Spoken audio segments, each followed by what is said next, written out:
So, the Supreme Court just dropped one of its most consequential decisions in years, a ruling that's going to totally reshape how people get into college for generations to come.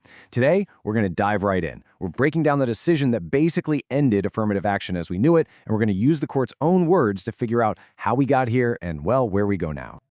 You know, this question has been at the center of a huge national debate for decades. It really forces us to think about some tough stuff: equality, history, what merit even means. And this is the exact issue that a group called Students for Fair Admissions brought against two of the oldest schools in the country, Harvard and the University of North Carolina. And, well, after everyone held their breath for months, the court's answer came down and it was crystal clear. In a 6-3 decision, they struck down the admissions programs at both universities, calling them unlawful.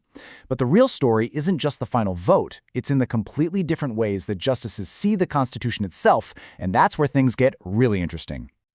All right, let's kick things off with the majority opinion, which was written by Chief Justice John Roberts. The whole foundation of their argument is this idea that the Constitution has to be colorblind, period, that the government just can't make decisions based on race.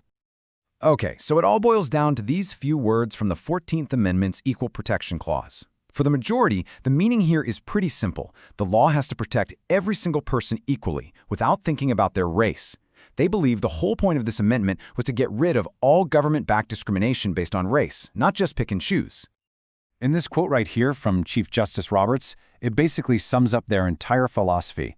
He says that this guarantee of equal protection has to be universal in its application. What he means is you can't have one set of rules for one race and a different set for another. Anytime you do that, they argue that is discrimination. So the majority opinion really digs into this, and what they found was that race wasn't just some tiny tiebreaker. It was baked into the whole admissions process at a bunch of key moments. From the very first person reading an application to the very last cuts, the court said race was being used on purpose to build the class, and in their eyes, that's a flat-out violation of the Equal Protection Clause. Now, to back this up, the majority pulls out a history lesson, and it's a big one. They go all the way back to 1896 and the notorious Plessy v. Ferguson case, the one that gave us separate but equal. Well, there was one justice back then, Justice Harlan, who dissented all by himself, arguing for a colorblind constitution. He lost then, but today's majority, especially in a fiery concurrence from Justice Thomas, says history has finally proven him right. All right, so let's pull this all together. What's the majority's case in a nutshell? First, the 14th Amendment demands colorblindness. Second, as Justice Gorsuch pointed out in his own opinion, these racial boxes colleges use are totally arbitrary. I mean, how can you lump someone from Afghanistan and Japan into one category called Asian? Justice Kavanaugh added that even past decisions that allowed affirmative action said it had to end eventually. And finally, they see it all as a zero-sum game. With only so many spots, if you help one person because of their race, you're hurting someone else. But of course, that is just one side of a very divided story. The dissenting justices, in powerful opinions by Justice Sotomayor and Justice Jackson, hit back with a completely different way of looking at the Constitution and really at American history itself. And right out of the gate, Justice Sotomayor's dissent just comes in and smashes the majority's core idea. For the dissenters, being colorblind doesn't create equality, it just locks in the inequality that's already there. They're basically saying that a colorblind constitution is a dangerous fantasy in a country that is still so deeply shaped by race. This timeline really gets to the heart of what the dissent is arguing. Justice Jackson, in her dissent, lays out this incredibly detailed history showing that racial inequality didn't just happen by accident. It was actually built, piece by piece, by laws and government policies for centuries. From the Black Codes right after the Civil War all the way up to federal housing policies in the 20th century. And the dissenters are saying, look, this isn't just ancient history. It has real, devastating consequences that we can see right now. They point to data just like this, showing a massive racial wealth gap. To give you the numbers, in 2019, the median white family had about $188,000 in wealth. The median black family, just $24,000.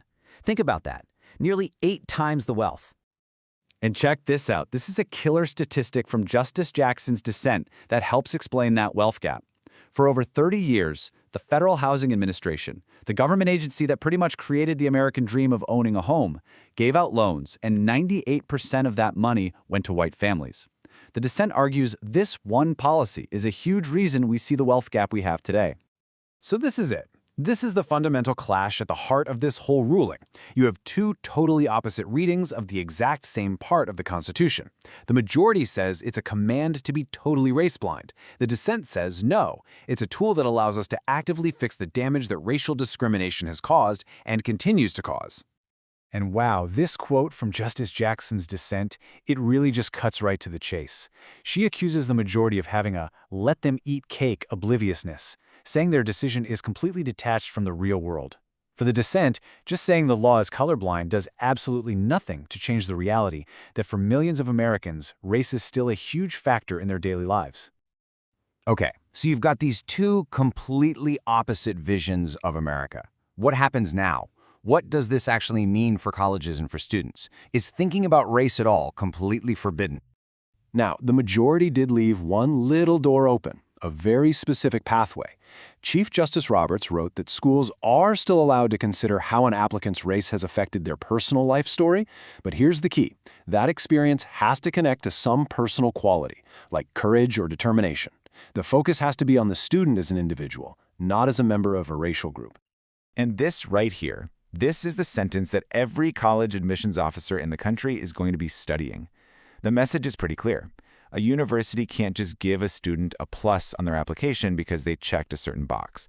But they can value the character a student has shown by, say, overcoming racial discrimination. It is a very fine line, and we're about to see how schools and the courts try to walk it. And that really leaves us with the huge question that this ruling puts right back in our laps. It might have settled the legal issue for now, but it definitely didn't solve the bigger debate in our society. What does equal opportunity actually mean? Does it mean treating everyone exactly the same, pretending history doesn't exist, or does it mean we have to take that history into account to create a playing field that's actually fair? The Supreme Court has given its answer, but something tells me this national conversation is far from over.